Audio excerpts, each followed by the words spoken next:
जय हिंद।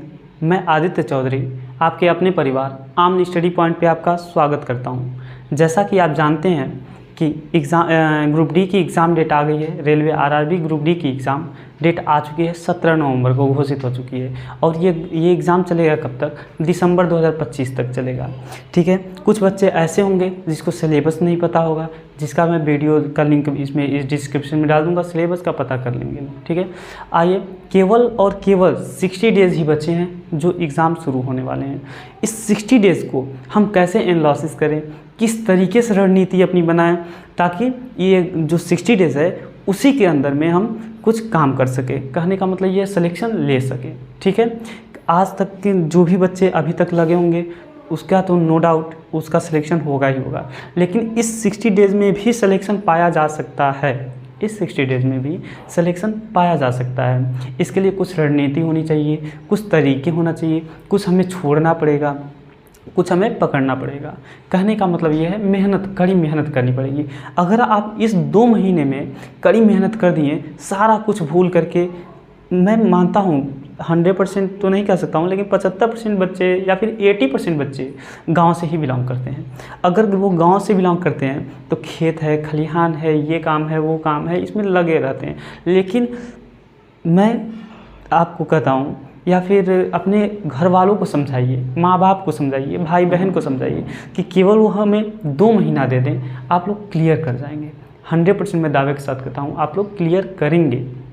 ठीक है, यही मैं रणनीति लेकर के आया हूँ कि आरआरबी ग्रुप डी 2025 को 60 डेज़ में फुल स्ट्रेटजी के साथ कैसे हैंडल करें, कैसे उसको क्लियर करें, ग्रुप डी में एक सिलेक्शन कैसे लें, एक सीट को पक्का कैसे करें।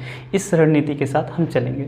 जैसे मैंने क्या किया है कि 60 डेज़ का प्लान बनाया है, क्योंकि एग्ज़ाम हमारे पास कितने दिन का है? 60 डेज़ भी बचा है एग्ज़ाम में। ठीक है, 60 डेज़ का प्लान बनाया है, जिसमें हमने क्या कर लिया है, 3 भागों में बांट लिया है। इस 60 डेज़ को हमने कितने भागों में बांटा है? 3 भागों में बांट लिया है। ठीक है, जैसा कि आप जानते हैं एग्ज़ाम डेट जो है 17 नवंबर 2025 से शुरू होगा और दिसंबर 2025 तक पूरा चलेगा।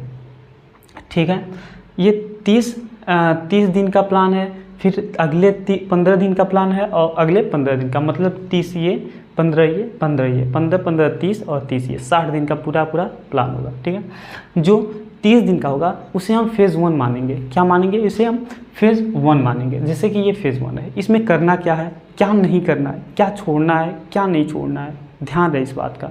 ठीक है, जैसा कि इसमें दिया है कि फेज़ 1 में हमें क्या करना है, डेली स्टडी प्लान बनाना है। सोने से पहले ध्यान रहे, जब भी हम लोग सोने जाते हैं ना, कोई 10 बजे सोता है, कोई 11 बजे सोता है, कोई 12 बजे सोता है, और जो एकदम बेहतरीन से लगा होगा उसको तो नींद ही नहीं आ रही होगी। जब से ये एग्ज़ाम का डेट घोषित हुआ है उसका नींद चैन सब कुछ गायब हो गया होगा। ठीक है, तो इसके लिए ये पूरा मेहनत से करना होगा। कम से कम की ये प्लान बनाया हूँ ताकि सभी लोग एफर्ट कर सकें, सभी लोग इसको शामिल हो सकें।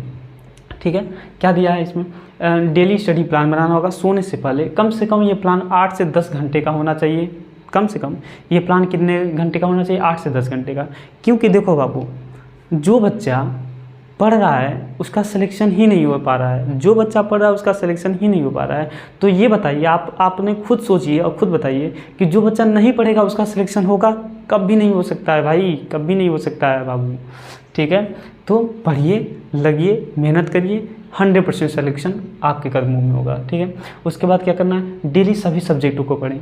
पहले हम लोग क्या करते थे कि 10 दिन तक एक ही सब्जेक्ट को पढ़ते हैं, 20 दिन तक एक ही सब्जेक्ट को पढ़ते रहते हैं, वो खत्म हो जाता है, दूसरा सब्जेक्ट पढ़ते हैं और पीछे का भूलता जाता है।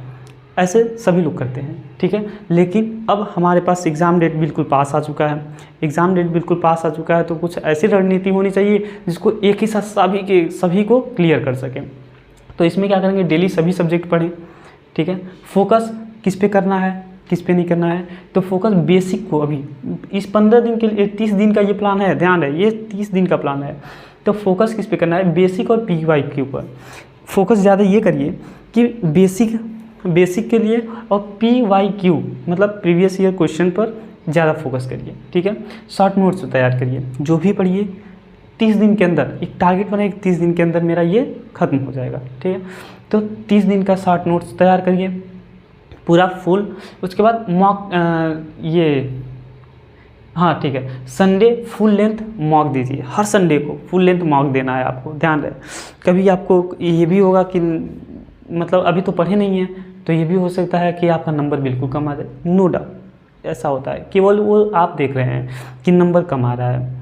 मैं थोड़ी देखने जा रहा हूँ, या फिर आपके बगल वाले थोड़ी देखने जा रहे हैं, या माँ बाप थोड़ी देखने जा रहे हैं। आप जानते हैं आप कितने पानी में हैं, ठीक है, आप जानते हैं आप कितने पानी में हैं। तो इसके लिए बेफिक्र रहिए, और जो भी नंबर मिलेगा आपको पता चलेगा, ठीक है। तो इसके लिए घबराने की बात नहीं है, क्योंकि वो आपके बीच में है, ठीक है। संडे फुल टेस्ट मॉक दीजिए, ठीक है। और हाँ, मॉक देने के बाद उसका एनालिसिस ज़रूर करिए। यही मतलब आपको अलग करेगा, अदर बच्चों से अलग करेगा। एनालिसिस ज़रूर करना होता है। एनालिसिस का मतलब ये हो गया कि कई बच्चे ये भी नहीं जानते होंगे कि एनालिसिस क्या होता है। मतलब जो मॉक दे रहे हैं उसका रिवीजन करिए, क्या मुझसे गलती हुई है, क्या सही था, और किसको जल्द से जल्द किया जा सकता था, ठीक है। अब आते हैं फेज़ 2 15। ये तो 15 दिन का ये प्लान था, ठीक है। 30 दिन का ये प्लान था। अगले आते हैं 31 से 45 दिन के लिए, मतलब 15 दिन के लिए फेज़ 2 में आते हैं, ठीक है। इसमें क्या है, डेली 2 मॉक टेस्ट देना है।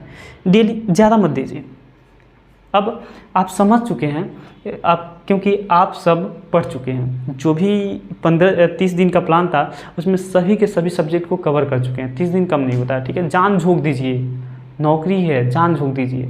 इस कोरोना काल में सबका औकात पता चल गया कि प्राइवेट क्या है और सरकारी क्या है, आप अच्छी तरह जानते हैं। जान झोंकना है आपको, तो डेली 2 मॉक दीजिए, जिसमें क्योंकि आप सब कुछ पढ़ चुके हैं तो डरिए मत, स्टार्ट करिए देना, ठीक है।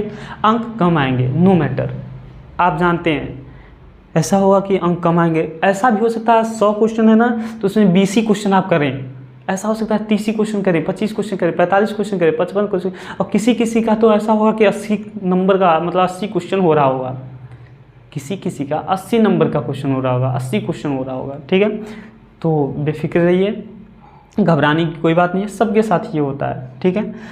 बढ़ेगा जो ऐसे मॉक टेस्ट 15 दिन का टाइम है, 15 दिन तक मॉक देते देते 100% है। क्यों? मॉक आपका बढ़ेगा, नंबर बढ़ेगा आपका, इंक्रीज़ करेगा, ठीक है। उसके बाद क्या करना है, सिलेक्शन टेस्ट, अच्छा सेक्शनल टेस्ट देना है। सभी सब्जेक्टों का सेक्शनल टेस्ट दीजिए। यहाँ आप क्या कर रहे थे, यहाँ फुल मॉक टेस्ट दे रहे थे ना, फुल टेस्ट दे रहे थे। यहाँ क्या करना है, सेक्शनल टेस्ट दीजिए सभी सब्जेक्ट का। जैसे मैथ का अलग दीजिए, रीजनिंग का अलग दीजिए, जीएस का अलग दीजिए, और जीके करंट अफेयर का अलग दीजिए। इन चारों सेक्शन, 4 ही तो सेक्शन पढ़ना है हमें, इससे ज़्यादा थोड़ी पढ़ना है। चारों का अलग अलग मॉक दीजिए, ठीक है। और नोट का रिवीजन करिए। जो नोट बनाए हैं ना पहले 30 दिन में, उस नोट को रिवीजन करिए, बार बार रिवीजन करिए, बार बार रिवीजन करिए, अनगिनत बार रिवीजन करिए। और जो मॉक दे रहे हैं, यही सबसे मेन है, जो मॉक दे रहे हैं उसका एनालिसिस करिए। फिर से मैं बोल रहा हूँ, जो मॉक दे रहे हैं उसका एनालिसिस करिए, ठीक है। अब आते हैं नेक्स्ट और लास्ट फेज़ 3 में। फेज़ 3 में क्या करना है, फेज़ 3 में फुल मॉक टेस्ट जब देना है, फिर से फुल मॉक टेस्ट देना है। अब आप बिल्कुल घबरा रहे होंगे, डर रहे होंगे, क्यों कि एग्ज़ाम एकदम सर पे आपके आ चुका है। एग्ज़ाम आपके एकदम बिल्कुल सर पे आ चुका है, इसलिए आप डर रहे होंगे कि क्या होगा, क्या नहीं होगा, क्या पढ़ें, क्या छोड़ दें। घबराने की बात नहीं है, सबके साथ होता है, सबके साथ होता है। मेरे साथ हुआ, आपके साथ हो रहा है, जो आगे पढ़े थे उनके साथ हो रहा है, जो सिलेक्शन ले चुके हैं उनके साथ होता है, ठीक है। तो नो डाउट आप बहुत डरेंगे, हार्ट बीट आपका बढ़ेगा, बहुत ज़्यादा बढ़ेगा हार्ट बीट। घबराने की बात नहीं है। करेंट अफेयर पढ़ें, लास्ट 6 to 7 मंथ का पढ़ें, या फिर मैं कहूँ तो जनवरी से लेकर के अक्टूबर तक का जितना करंट अफेयर है पढ़ डालिए। नवंबर में एग्ज़ाम है, अक्टूबर सितंबर तक का करंट अफेयर पढ़ डालिए, यहीं से आएगा। 1-2 छूट जाएगा तो उससे घबराने की बात नहीं है, यही आएगा, ठीक है। और हाँ, तुक्का मत मारिएगा, चाहे कुछ भी हो जाए, तुक्का नहीं मारना है। मॉक टेस्ट को एनालिसिस करिए, ठीक है, तुक्का नहीं मारना है। अगर इस स्ट्रेटजी चल रहे हैं, यहाँ इस स्ट्रेटजी चल रहे हैं 60 डेज़ को लेकर के, तो मैं दावे के साथ कह सकता हूँ, 100% कह सकता हूँ कि आपका सिलेक्शन होने से कोई नहीं रोक सकता। जो लोग घर के बगल वाले या फिर गाँव वाले आपको ये सोच रहे होंगे कि ये क्या कर सकता है, क्या कर सकता है, दिखा दीजिए कि मैं क्या कर सकता हूँ। इस 60 दिन में, 2 महीने में आप दिखा दीजिए कि मैं क्या कर सकता हूँ। सभी के लिए बोल रहा हूँ। जिसको कई लोग ऐसे होते हैं कि मज़े लेते हैं, एक दूसरे के मज़े लेते हैं, यार पढ़ रहा है, क्या आएगा इसको, पढ़ने आता नहीं है, ये नहीं आता है, वो नहीं आता है। उस पर ध्यान दीजिए, मत दीजिए, सभी के साथ होता है। ध्यान मत दीजिए कि ये हमें चिढ़ा रहा है, वो चिढ़ा रहा है। मैं एक ही बात बोला ना कि हम लोग गांव से हैं, और गांव के मतलब 80% लोग, 90% लोग, कुछ ही लोग ऐसे होते हैं जो संपन्न होते हैं, सब मिडिल क्लास, लो क्लास के लोग होते हैं। तो मैं जानता हूँ कि समय नहीं दे पाते हैं गांव में, खेत में, खलिहान में, यही सब समय चला जाता है, बाज़ार मार्केट ये वो कमाने में, ये समय चला जाता है। लेकिन आप करिए, बेहतर करेंगे, मैं दावे के साथ कहता हूँ सिलेक्शन आपका होगा इस स्ट्रेटजी से पढ़ेंगे तो, ठीक है। और इसके लिए मैं एक बैच लेकर के आ रहा हूँ, 15 तारीख से लेकर के आ रहा हूँ, इसी 15 सितंबर से मैं बैच लेकर के आ रहा हूँ। इसी बेच पे लेकर के आऊँगा, ताकि आप लोग को मैं करवा सकूँ, कुछ दे सकूँ, ठीक है। तो आई होप आप लोग को ये वीडियो अच्छा लगा होगा, ये स्ट्रेटजी अच्छा लगा होगा। अगर ये स्ट्रेटजी अच्छा लगा होगा, ये वीडियो अच्छा लगा होगा, और आप लोग के लिए अगर ऐसा लगा होगा कि हाँ हमारे लिए हेल्पफुल है, तो इस वीडियो को लाइक, शेयर एंड सब्सक्राइब ज़रूर कीजिएगा। Thank you.